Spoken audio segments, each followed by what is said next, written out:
Welcome to Mia's Life with Books. This is actually the first video that I am filming in a long time, or what feels like a long time. The last video that I posted was my reading Christmas book for a week, TBR jar kind of Christmas reading vlog. And then shortly after that I went home for Christmas, which obviously is why I said in that video as well that I wouldn't be posting until I got back to uni. But now I'm back and I'm ready to film more videos, film more reading vlogs. And I thought it'd be a good place to start with doing my top 10 reads of 2025.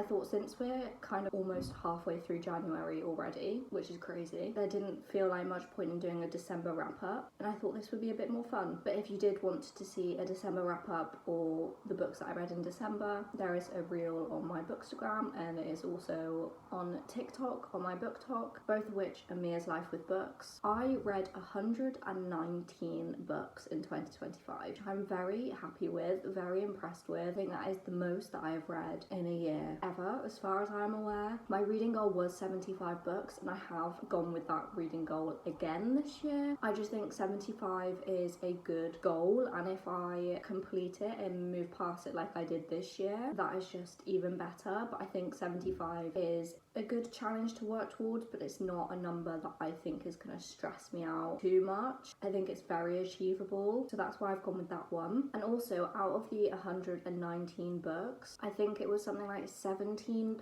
of them were 5 stars. I think it was around 21. I think that is a very good percentage of 5-star reads, and I had a great reading year with so many favourites. I think we should just start talking about those favourites. I have ranked these 10 to 1. However, other than my number 1 read and then my top 5, everything else could kind of shift about a little bit depending on the day, but this is just the ranking that I've gone with. Let's start with number 10, and in 10th place we have The Blood Traitor by Lynette Noni. This is the final book in the Prison Healer trilogy, which is a series that I read in its entirety this year. I actually read both The Prison Healer and The Gilded Cage in reading vlogs on my channel, and if you watched my continuing series reading vlog, you would have seen me reading The Gilded Cage and saying that I was going to pick up The Blood Traitor immediately, which I ended up doing. So I read this one in December and it was just such an amazing conclusion to the trilogy. I think throughout the series you grow to care so much for the characters and fall in love with the world and the plot and everything, so that by the time you get to The Blood Traitor you are so invested that everything that happens has such an emotional impact, but also has you on the edge of your seat, has you wanting to read on more and more, and it is just so good. I gave The Prison Healer and The Gilded Cage 4 stars. This, as you may have guessed since it's in my top 10, was a 5-star read for me. I was so happy to finally have that 5-star read in the series, as I thought eventually I was hoping to get one, whether it had been in The Gilded Cage or The Blood Traitor. I think it makes sense that it was in this final conclusion, just because, like I said, you've gone through the whole series growing to really care about it. I was just so connected and invested that it was just easy to give it a 5-star, especially because there were multiple times where I did shed a tear or two, and a lot of the time if I cry at a book, obviously means I love it very much, and that's actually going to be a theme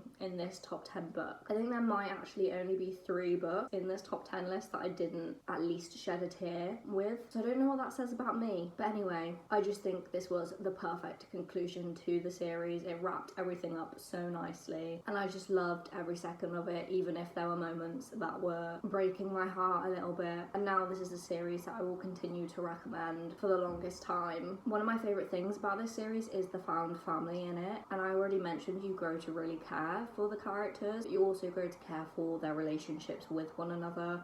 It's all just so lovely to see and to have seen those all grow and build as we progress. As with the rest of the series, there were also twists even in this final book, and some of the twists completely floored me. This book and this series as a whole has everything you could want from a fantasy series. Like I said, the found family, twist, the first book has trials, there's a quest, there's everything you could want throughout the series, and yeah, I just could not recommend it more. So this is a very deserved deserving book to be on my top 10.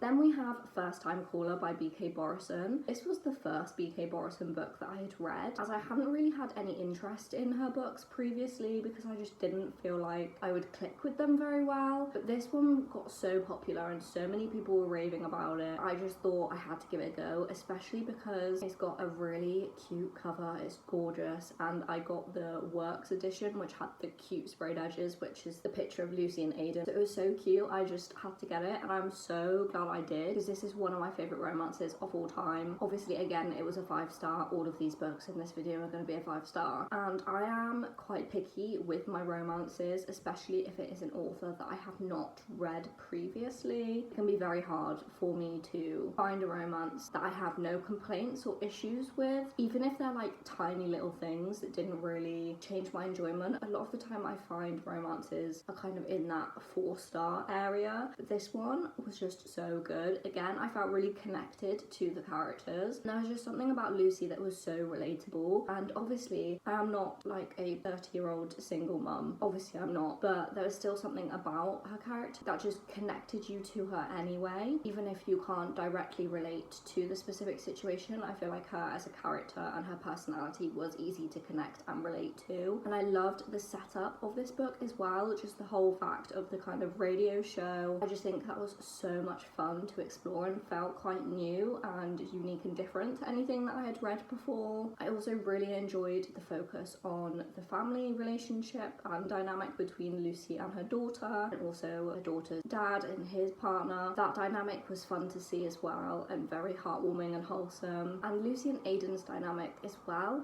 was very wholesome in the end, and seeing the journey that they both went on individually and also together I think was very rewarding and worked very well. I know some people say this book is a bit too long. Well, I can see obviously it is a bit longer than your standard romance book, and I'm normally the first person to be like, romance books don't need to be this long. I ate up every single page of this. I could have read more about these two and this story. So like I said, the setting was so interesting and unique, and the character dynamics, whether it was Lucy and Aidan or the other side characters, were all phenomenal. I just ate it all up. So I honestly have no complaints about this one. I also know some people don't particularly like Aidan as a main character, but I think he did have enough development but also explanation as to why he was the way he was, and I think that was executed very well. So I think it was, for me at least, easy to understand why he was so against love, and you know, why he had to go on such a big journey to get to where he was. I think it all made sense and worked very well for who he was as a character, and I think we did get to a place that was very good for his character, and it felt very natural to end up in that point. So for me, I personally really enjoyed Aidan as a character, and I think he's actually such a cutie pie deep down. I just loved Lucy and Aidan together. As I mentioned with the side characters, there was another side character that I really enjoyed, and that was Jackson, and he is going to be the star of And Now Back to You, which is the sequel to this book, and I cannot wait to get my hands on it. I've already pre-ordered it. I just think it's going to be so good. If it's anywhere near as good as this one is, I know I'm going to love it, and I can't wait to see more of Jackson and more of this world, and hopefully some Lucy and Aidan cameos. Then in 8th place we have another romance with 7 Summers by Paige Toon. This book destroyed me. It actually made me sob so many times. I cried multiple times throughout the book, but I always say the last 30 pages I was sobbing continuously, constantly through those last 30 pages, or around 30 pages anyway. The point is, the whole ending, I was gone. My heart was broken.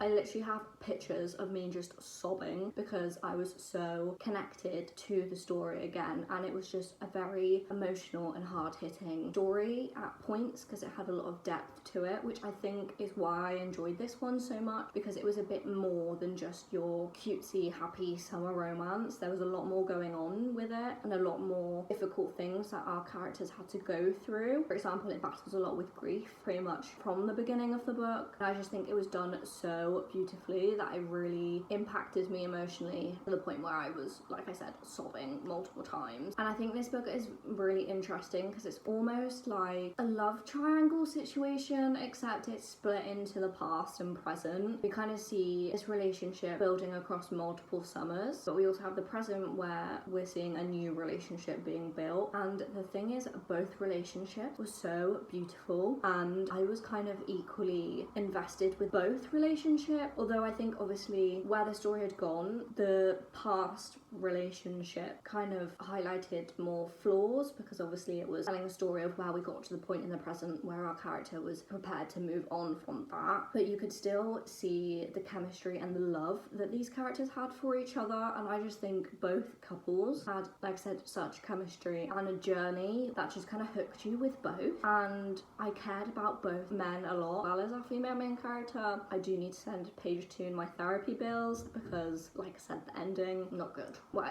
it was a good ending, it was great, but it's not good because it emotionally destroyed me and I sobbed. I will also say I absolutely loved the sibling relationship as well in this book. I thought that was really heartwarming and also showed the kind of ups and downs of family relationships and everything like that. So this book just felt very realistic and did have some of those fun summer moments, but I think the more serious undertone of this book did lend itself to having that more of emotional impact. Really boosted this book up in my opinion. Then in 7th place we have The Sword of Kaigan by M.L. Wong, and this book was actually the first 5-star that I had in 2025, and that was back in January. This is another one that I did actually sob at, but this is of course a fantasy and it's a standalone high fantasy, epic fantasy, and I wish it wasn't a standalone because the ending could be open to have a kind of at least interconnected sequel, but that's not going to happen, so I'm just going to have to live with it as a standalone. But this book was honestly perfection. I think it's genuinely hands down one of the best books I have ever read. The writing in it was so impeccable and incredible. I could not fault it one bit, and the plot was so intricately woven. Such an interesting fantasy system because there were elements of magic, but it wasn't like this huge kind of whimsical magical spells and things. It was very connected to swords and sword fighting and things like that, and I thought that was very interesting to read. And again, it felt different to what I had previously read because I feel like a lot of the fantasy books I read do tend to be that more kind of whimsical, magical fantasy, which I absolutely loved, but this was very refreshing for me and it just worked so well and I loved it. It was just so good, and the fight scenes in this, every single one of them was just perfection. I honestly was on the edge of my seat pretty much the entire time reading this book because so much happened and so much was at stake, and again, the characters were written in such a way that you did really care for them, so everything that was happening you just really wanted it to work out for the characters. If it looked like that wasn't going to happen, it was very stressful. So I remember being stressed, I remember crying, I literally had all the emotions in this book. There are definitely a lot of darker things that happen in this book, like there are some very serious topics that are discussed, so I would definitely check trigger warnings. I think again that just makes it very gritty and real. I just think the choices that were made were excellent for this story because with a book that is so heavily focused on battles and fighting and everything, I think it completely makes sense to have those serious things discussed because those are realistic things that would happen in a setting similar to this. We also had a very strong familial relationship running through this with the family that we were focused on, and that was also really beautiful to see and also interesting to explore the different dynamics within that family and the different ways that people care for each other and how they show that care and that love or how they don't show it. It was very interesting and I think added another layer to the book, which is probably why you did care about these characters, because we weren't just being thrown into these battle scenes. We had a good setup where we got to know the characters, and that continued as we were, you know, going through these battles and everything. We also had an element of mystery throughout, which I think kept you on your toes a little bit because it kind of gave you something else to think about at the back of your mind, thinking about how certain things link together and why certain things were kind of mentioned and what their importance would be later on. I think that was very interesting to explore as well. Getting to know the past of the mother character, that was in particular very interesting, and revealing her kind of backstory. I think again it added another layer. So this book, it was very intricate with all of these different layers, lots of things going on. It was all written so well, and this is quite a chunky book. I think every word was worth it, and I honestly just loved it so much. I just remember being in complete awe at this book when I finished it, and I was so glad that I picked it up. I also think this book is severely underrated because I know a lot of people do speak about it, but it's not enough because this book is honestly just a masterpiece. I just think it's one of the best books I have ever read, so everyone needs to read it. Then in 6th place we have The Crimson Moth by Kristen Cicerelli. This is the first book in a witchy Bridgerton kind of inspired fantasy duology, and it is so much fun. I also loved the sequel. I gave the sequel, The Rebel Witch, 4.5 stars, so this duology as a whole is definitely a highlight for me for this year. I knew I was going to love this book from the very first page. You know when you just start reading a book and you just know straight away, yeah, this is it, I'm gonna love this book. That was how I felt about this. If you know me, you know I love anything Bridgerton based. I absolutely love the Regency era, in whether it be in romance or in a fantasy like this, or even if it's not quite Regency era but it's still got kind of those Bridgerton-esque feelings, I will eat it up every time. So I was so excited to read this one, especially as it is witchy fantasy, which I think also adds another fun dynamic to it. It was honestly just such a fun read, and I think while it may not have been as serious as the Sword of Kaigan, because this is obviously more like a romantasy, it still had a very interesting plot, and I think still enjoyed it for the plot as well. But Rune and Gideon, who are the couple in this duology, their relationship was so fun to follow and see develop and see where we went, because we kind of went all over the place with them over the duology. So much fun. It's like a cat and mouse kind of vibe, as Rune is a witch and Gideon is a witch hunter. So from the very beginning you have that dynamic, and you have the kind of high stakes of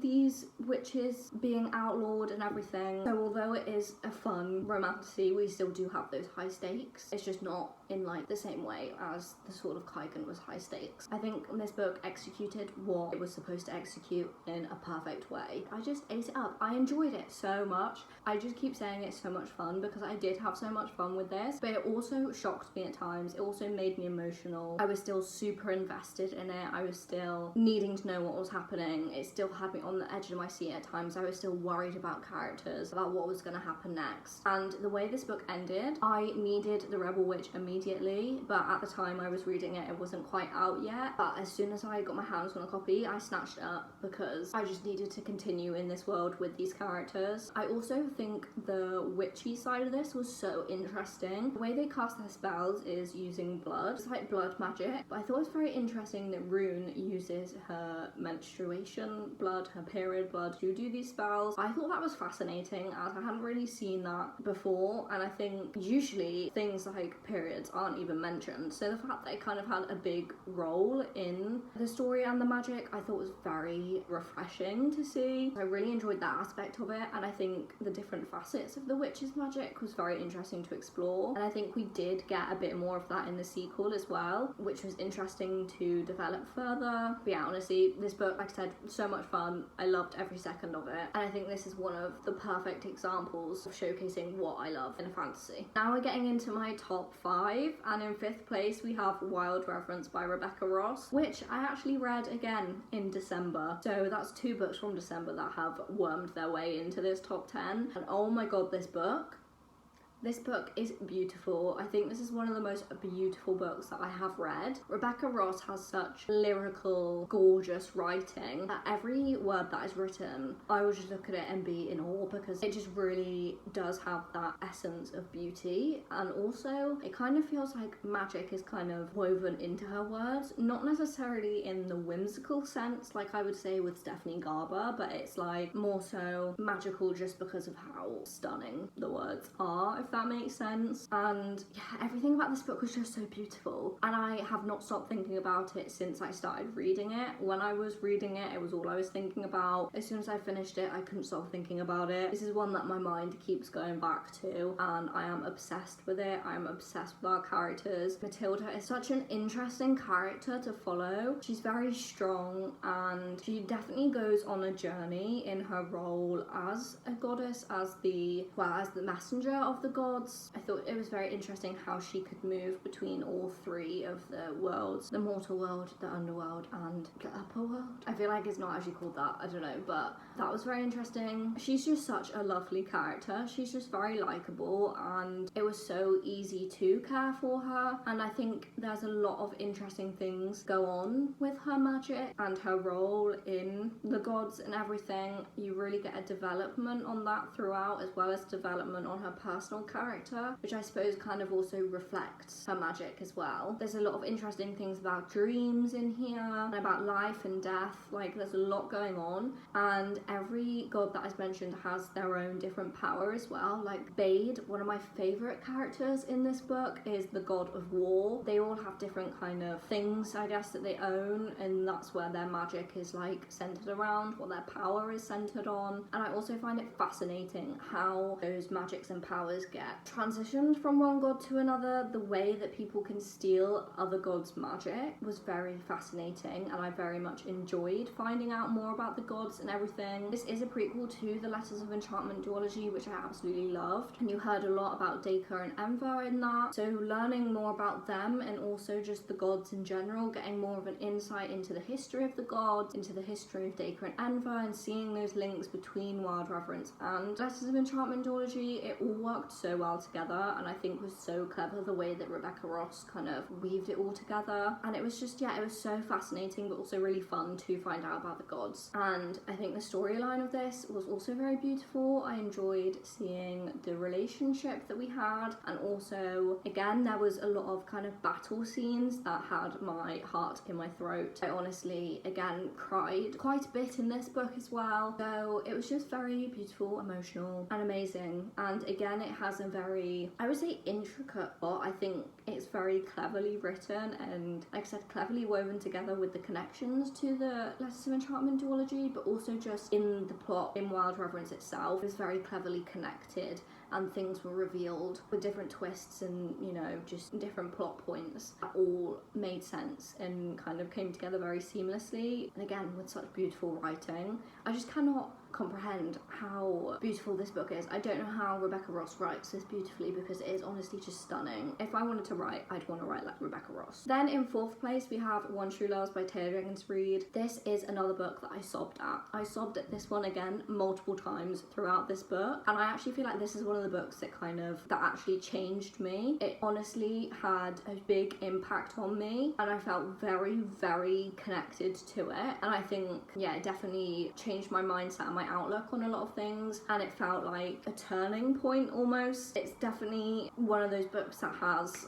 had a significant impact on not just me as a reader, but me as a person, and I think it is so beautiful for that. And I always enjoy Taylor Jenkins Reid's books anyway. I haven't read a book from her that hasn't been 5 stars, but this is my favourite so far. It was just so amazing, and I read it exactly when I needed it, and I think that was also why I really connected to it. I also flew through this one. I read it so quickly. I think I read it over 2 days, but it might have been like in a 24-hour period over the 2 days. So I was so invested in it. And this is also another situation with Seven Summers, where we have 2 different relationships that definitely have love and chemistry, but we're in very different scenarios, again, where one is very much from the past. I think in this book it was definitely explored more how our main character had kind of grown as a person and moved on in themselves from that first relationship, as well as just moving on from the person. That makes sense. It was a very interesting scenario to deal with, is this is the book where our main character has a fiance. However, her ex-husband, who was missing for many years, comes back, and she has to try and decide who she wants to be with, what path in life she wants to take, kind of thing, which I think was so fascinating to see play out. And it could have gone in very many different ways, and if I'm honest, I wasn't entirely sure who I was rooting for the whole way through, because I kind of did love both characters so much. I think the way that this book ended, it ended in the right way, and I was very pleased with how we ended, and I think it worked very well for the characters and the plot. It made sense, and it made me very happy at the end, because we kind of did have a happy ending. Everyone kind of had that growth and development as well as finding their place, and I think that was beautiful. But yeah, like I said, this book honestly impacted me so much. I think it's #1 place for that aspect. Like, I don't think I've had a book that has impacted me and changed me as much as this book did, and like I said, I read it at the perfect time, and this book will stay with me forever. forever. Now we're into our top 3, and in 3rd place we have One Golden Summer by Carly Fortune. I love Carly Fortune so much. She is one of my favourite authors, one of my auto-buy authors. I will always eat up and love her books. And this was a sequel to Every Summer After, which is her first book, which was the first one that I fell in love with. It was so fun to go back to Barry's Bay in that amazing coastal kind of summer setting with some characters that we grew to love in Every Summer After. This is Charlie's story, and I really fell in love with Charlie in this book. I wasn't a huge fan of him in Every Summer After, but this one I think really redeemed him as a character, and you also kind of got a deep dive into him as a character, and again why he is potentially the way that he is and why he thinks the way he does. So I think he became a very well-rounded and fleshed out character in this, and again did have some amazing character development. That was really nice to see, and I absolutely love him so much. I also loved our female main character Alice as well, and she also went on quite a personal journey with kind of where she wanted to be in life, who she wanted to be, what she wanted to do. I think that was interesting to see how that played out, and also kind of how Charlie almost helped her along that path. I think their relationship was very beautiful, and it was friends to lovers, and I love friends to lovers. It's one of my favourite tropes, and I think it was done very well here, and I just love these two. I love Barry's Bay. This was just such a happy book. It made me so happy. There were obviously a few more like serious and deeper things that were discussed, and obviously our characters had to go through their own personal journeys which dealt with some more difficult things. I think overall this was just a feel-good summer romance but with depth, and I think it worked so well, and I will always love Carly Fortune's books. I can't wait for her new one to come out this year. Again, I've already pre-ordered it, but this is definitely my new favourite Carly Fortune book. It was just perfect, and I have no complaints about it, and I'm sad that we had to leave Barry's Bay once again because that place is honestly so beautiful and makes for the perfect setting for these fun summer romances. So definitely, if you haven't read this one, this needs to be your #1 choice for summer. In 2nd place we have Not Quite Dead Yet by Holly Jackson. I again love Holly Jackson. I will love everything that she writes, and this was her first adult thriller. I have seen a few people have issues with the way that I was written, in the sense that they said it doesn't feel like an adult thriller, it just feels like a young adult thriller but with a few more adult contents, which I suppose I can kind of see, but for me that didn't really bother me. I didn't get excited about it because it was a new adult one. I just got excited about it because it was Holly Jackson. I think regardless of how it reads, I think the story, the plot, the characters, it all stands so well on its own regardless, and I just enjoyed every second of this.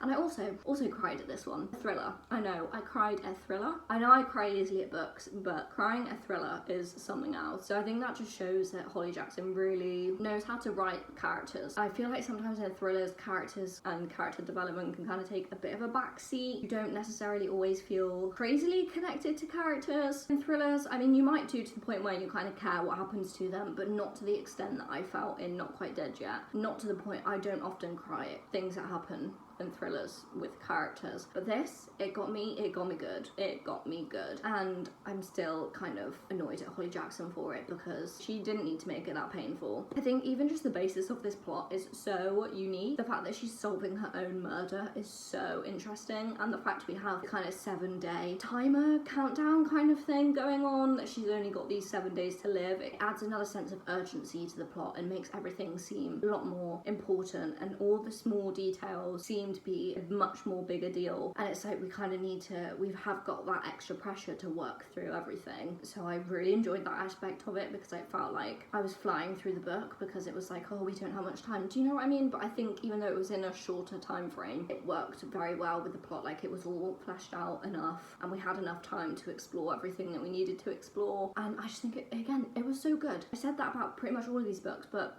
the reason why they are in my top 10 is because they are all good. Yeah, I honestly loved this one. It was great, and I have no complaints about it. I don't care if other people have complaints. I don't. This was perfection to me. And again, it might be my favourite Holly Jackson book. And I love Jet as a character. Billy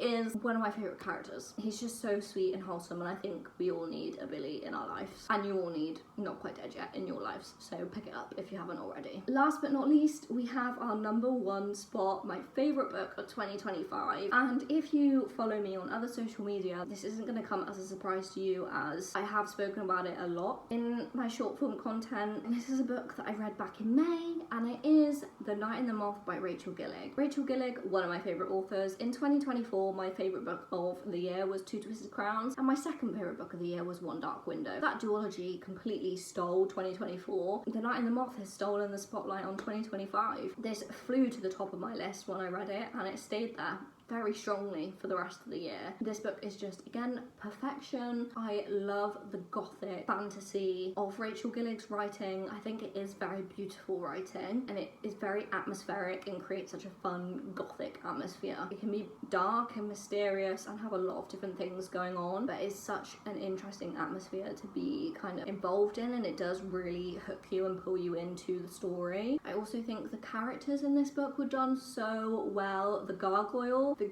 is my #1 favourite character of 2025. I have not stopped thinking about this book. I have not stopped thinking about the Gargoyle. I cannot wait for The Knave and the Moon, but it doesn't come out till September, so I don't know how I'm going to wait till September, because I kind of needed The Knave and the Moon as soon as I finished this one, so it's going to be a hard wait, but I know I'm going to love it when we do get it, and I can't wait to be back in this world with these characters and see the Gargoyle, because I miss that little guy. Part of why I think I love the Gargoyle so much as a character is he definitely lended a lot of comedic relief to this book, because like I said, it can be quite dark and gloomy and mysterious with the gothic elements that were happening, and kind of just the nature of the plot was quite dark, but he definitely added a lot of funny moments to it, which kind of lightened it up at different points, and just the things he would come out with at random points was just the funniest thing ever. And I just love him, and I just love this book. The kind of divining magic in the reading fates and fortunes and things like that, that was very interesting, and I found that magic system to be very intriguing and again quite refreshing and new. And we also had magical objects, we had a quest. It was just so good. I will always love Rachel Gillig's books. And would I be surprised if The Knave and the Moon was my #1 read of 2026? No, I would not be surprised. In fact, I would probably be more surprised if it wasn't. Can Rachel Gillig make my top spot 3 years in a row? We'll have to wait and see, but I've got high hopes. So yeah, like I said, this book, perfection, my favourite book of